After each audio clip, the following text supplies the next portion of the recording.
Hello, welcome to Ninja Tech. In this video, we will see what is Samba or VMware.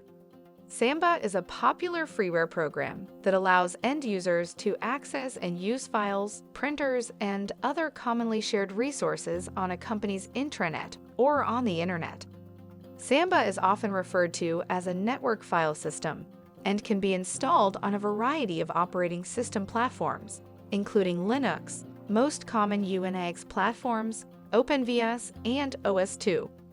Samba is based on the Common Client/Server Protocol of Server Message Block (SMB) and Common Internet File System (CIFS).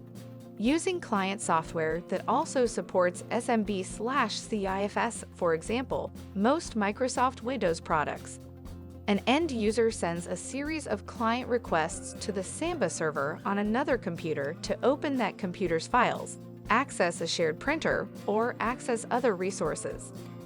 The Samba server on the other computer responds to each client request, either granting or denying access to its shared files and resources. The Samba SMB or CIFS client is called SEM client.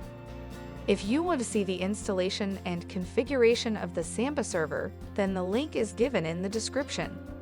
So that is all for today. Let me know in the comments below, and don't forget to subscribe to this channel for more informative and amazing videos. Learn and earn with us. I hope you understand this video. Thank you so much for watching. Hope to see you in the next video. Take care.